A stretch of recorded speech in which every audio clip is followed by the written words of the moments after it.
भगवान की जय। श्रीमद् भागवत महापुराण की जय। ओ वाके बिहारी लाल की, ओ भोले बाबा की जय। बालाजी सरकार की जय।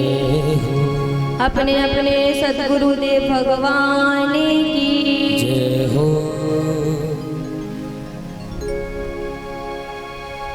तो आज परम मंगल परात्परेश्वर अकारण करुणामंगल भक्त वांछित कल्पतरु श्री तड़िलोद्विनंद पीतांबरधारी बालकृष्ण की वांगमयी प्रतिमूर्ति श्रीमद् भागवत महापुराण के श्री चरणों में हम सब प्रणाम करते हैं। और श्रीमद् भागवत महापुराण के कथा में प्रवेश करने से पहले अपनी मन और वाणी को पवित्र करेंगे, उसके पश्चात ही हम कथा में प्रवेश करेंगे।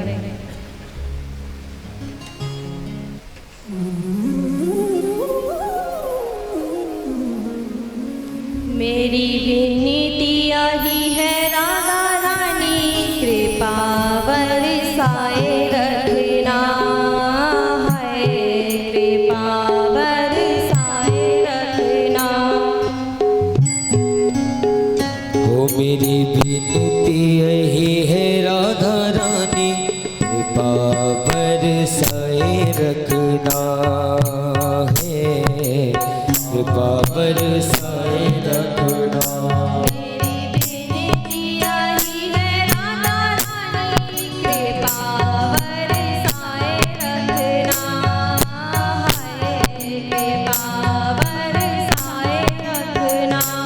मेरी विनती यही है राधा रानी, कृपा बरसाए रखना है, कृपा बरसाए रखना।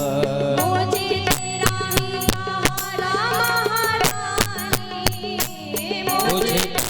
ही सहारा महारानी, मुझे तेरा ही सहारा ब्रजरानी, मुझे तेरा ही सहारा ब्रजरानी।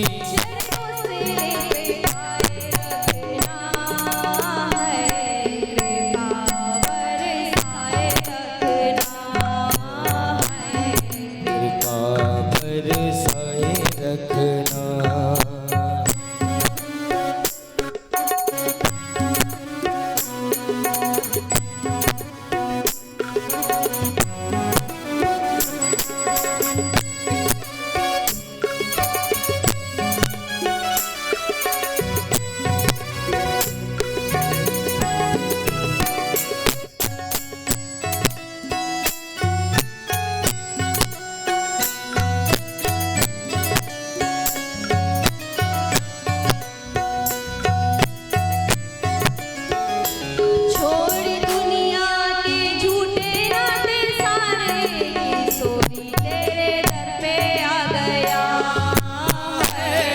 किशोरी तेरे दर पे आ गया, छोड़ दुनिया के झूठे नाते सारे, किशोरी तेरे दर पे आ गया। किशोरी तेरे दर पे आ गया। मैंने तुमको पुकारा ब्रजरानी, मैंने तुमको पुकारा ब्रजरानी,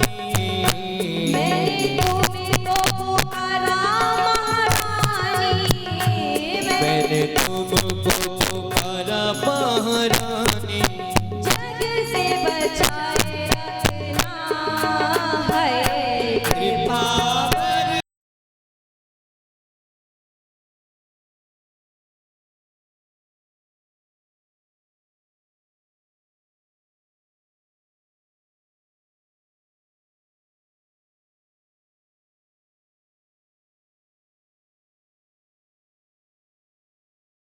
रखना।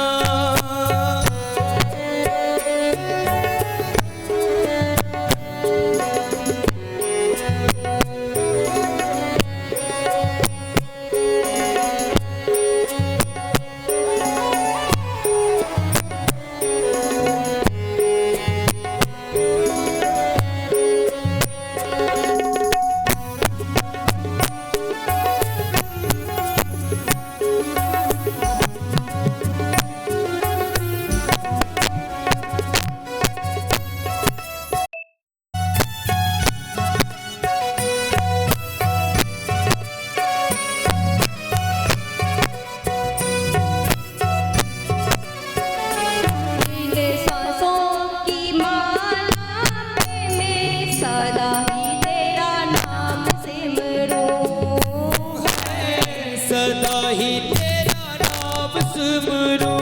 मेरे सांसों की माला पे मैं सदा ही तेरा नाम सिमरूं। ओ राधा रानी सदा ही तेरा नाम सुमरू। लगी राधा श्री राधा नाम वाली। लगी राधा श्री राधा नाम वाली। लगी राधा श्री राधा नाम वाली। लगी राधा श्री राधा नाम वाली। लगन ये लगाए रखना है कृपा बरसाए रखना है। कृपा बरसाए रखना। मेरी बेनती आई है राधा रानी कृपा बरसाए रखना। राधा रानी कृपा बरसाए रखना। रानी कृपा बरसाए रखना। राधा रानी कृपा बरसाए रखना। महारानी कृपा बरसाए रखना।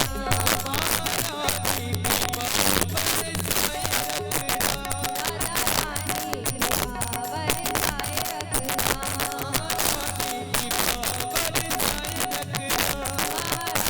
कृपा बरसाए रखना। महारानी कृपा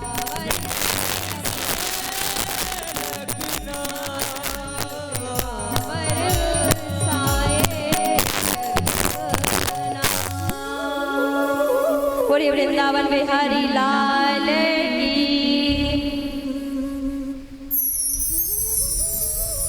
तो आइए आज की कथा में हम प्रवेश करते हैं।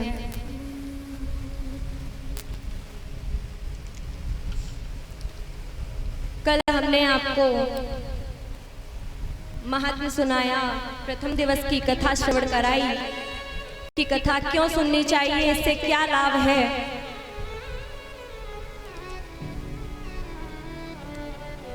आज हम द्वितीय दिवस की कथा में प्रवेश करेंगे, जिसमें परीक्षित जी को श्राप मिला था कि उनकी 7 दिन में मृत्यु हो जाएगी। तो आइए आज की कथा में हम आगे बढ़ते हैं। जन्माद्यस्य यदोन यदि तरस चार्थे भव्यज्ञ स्वराट। कार्यों में परमेश्वर के संत रूप से अनुगत होने वाले और आकाश कुसुम आदि से प्रत्यक्ष होने के कारण जिस ईश्वर को इस विश्व सर्ग और पालन और संहार होता है, तथा जो अपनी बनाई गई वस्तुओं के संदर्भ स्व आकाश है,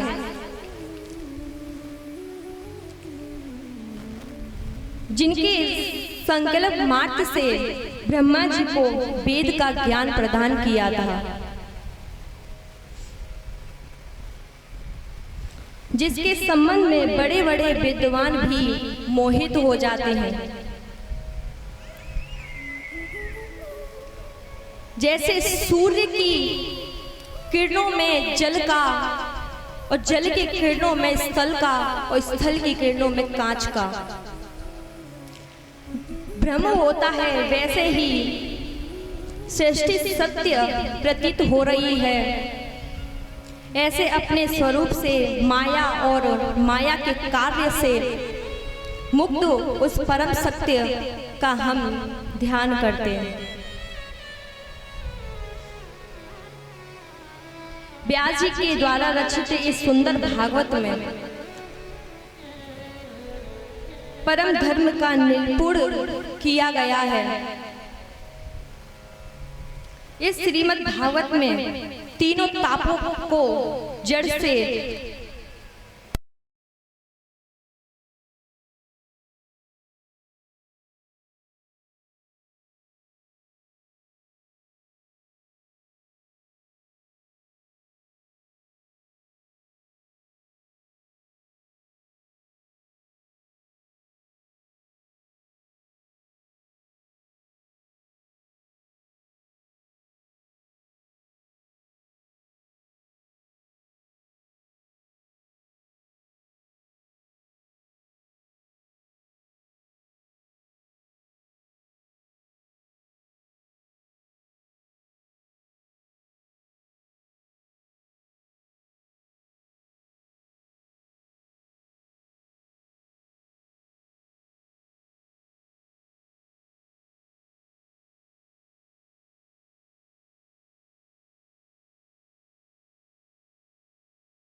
इसी श्लोक में हमारे सुखदेव जी का जन्म हुआ।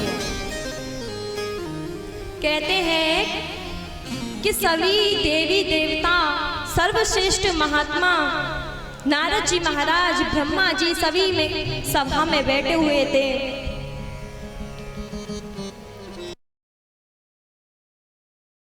चर्चाएं चल रही थी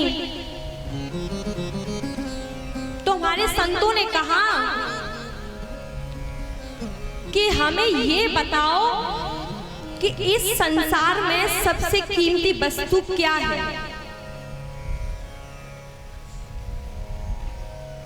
तो सभी देवता सभी अपनी राय देने लगे। अगर मैं आपसे पूछूं कि इस संसार में सबसे कीमती वस्तु क्या है, तो आपके मन में आ रहा होगा कि भाई हमारे लिए तो सबसे कीमती वस्तु धन है, हमारे लिए सबसे कीमती वस्तु हमारी संतान है,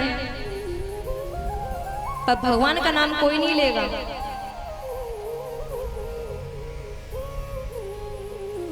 तो सभी अपनी राय देने लगे कि सबसे कीमती वस्तु क्या है, तो सब अपनी राय दे रही हैं। फिर हमारे महात्मा संत कहते हैं कि अरे इस संसार में जो सबसे कीमती वस्तु है वो है प्रेम, जो हर किसी के पास नहीं मिल सकता। प्रेम किसी के पास भी नहीं मिल सकता, ये सबसे कीमती वस्तु है। हमारे नारद जी कह रहे हैं कि क्यों नहीं मिल सकता, अरे हमारे ब्रह्मा जी के पास प्रेम है। तो संत कहते हैं अरे अगर आपके ब्रह्मा जी के पास प्रेम है, उनको तो सृष्टि करने से ही फुर्सत नहीं मिलती, तो वो प्रेम कहां से करेंगे। फिर कहने लगे हो ना हो हमारे नारायण के पास तो अवश्य ही प्रेम होगा। तो संतों ने कहा कि नारायण खुद अपने भक्त के पीछे दौड़ता हुआ भागता है, उसके पास कहां से प्रेम होगा। तो नारद जी ने कहा तो हमें बताओ कि प्रेम किसके पास है।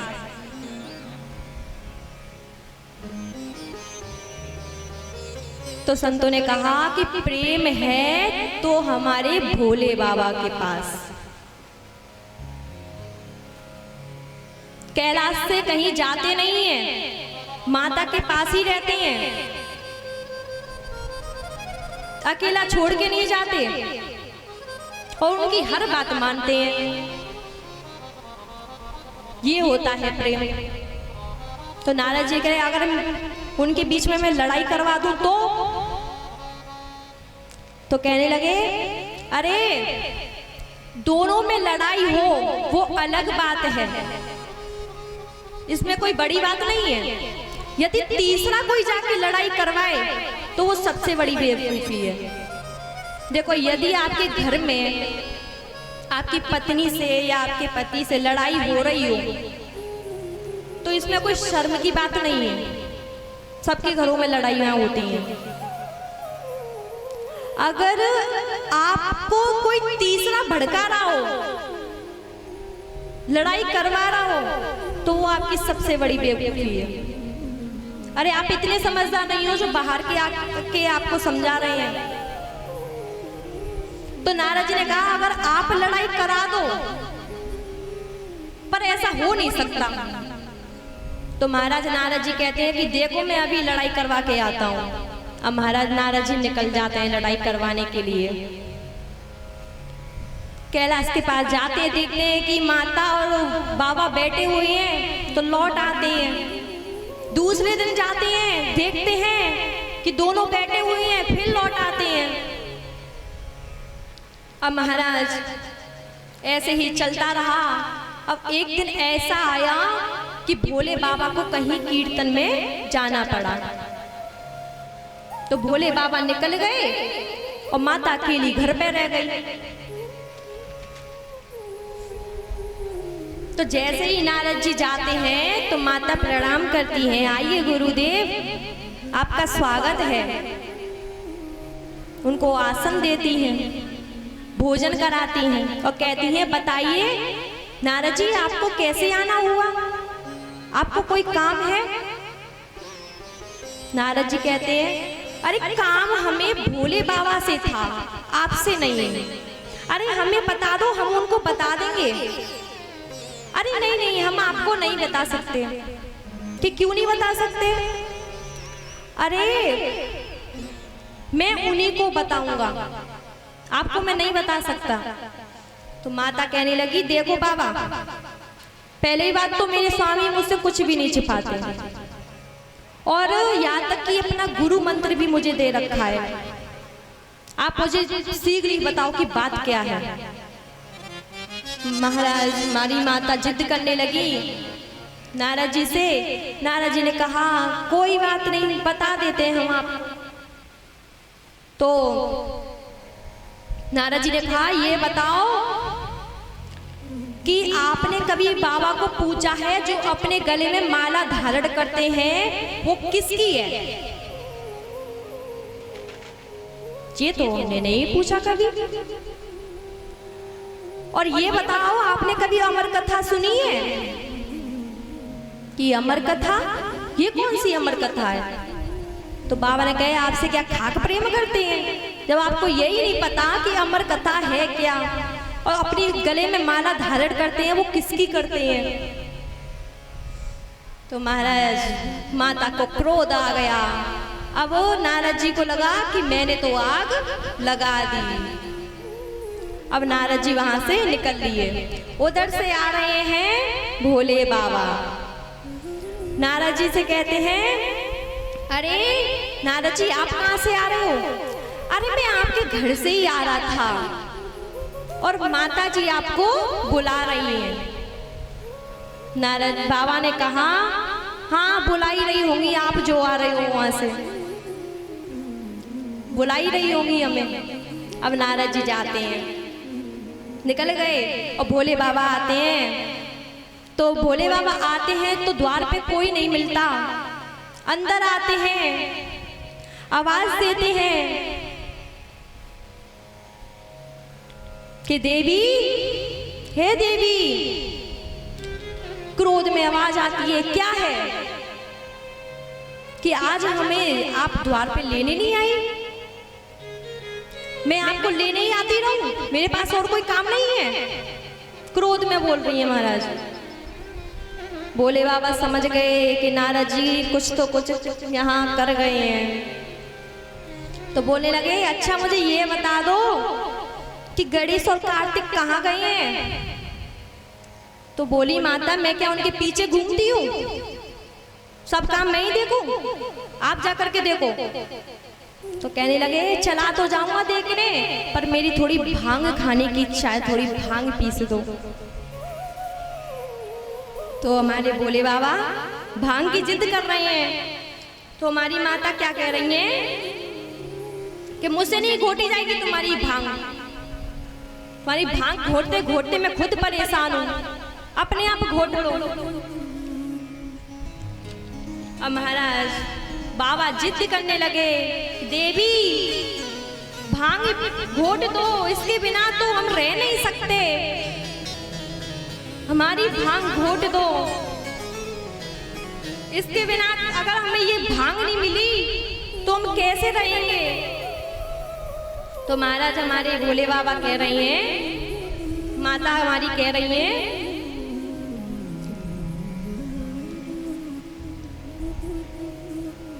ए भोला भांग तिहारी उनती घोटते घोटते हारी।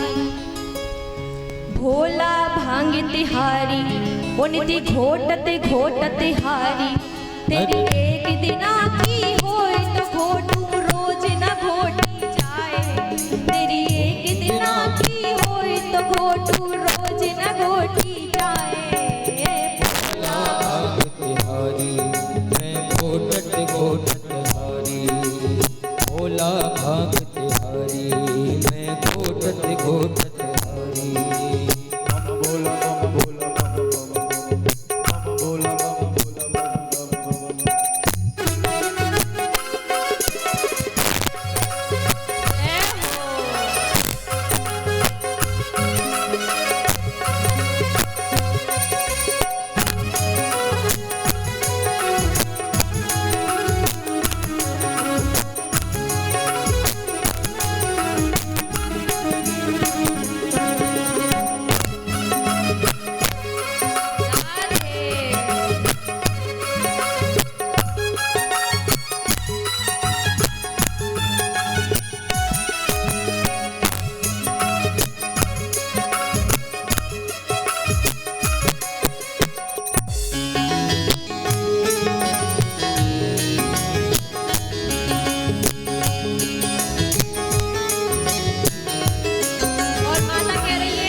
कसाले, हाँ कैसे कहूँ कसाले।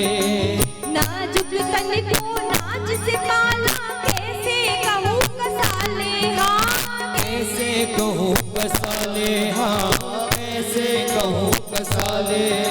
भागी तुम्हारी घोटते घोटते पड़ गए हाथ में छाले, हाँ छाले, हाँ छाले। तेरी रोज रोज की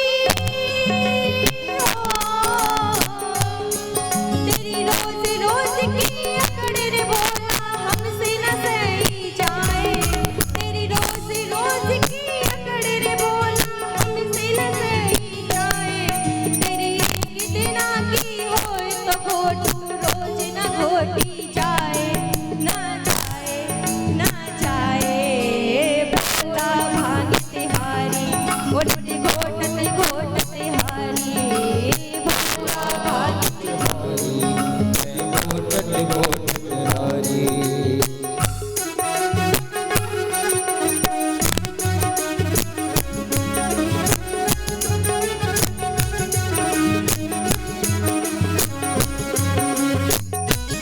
जय हो।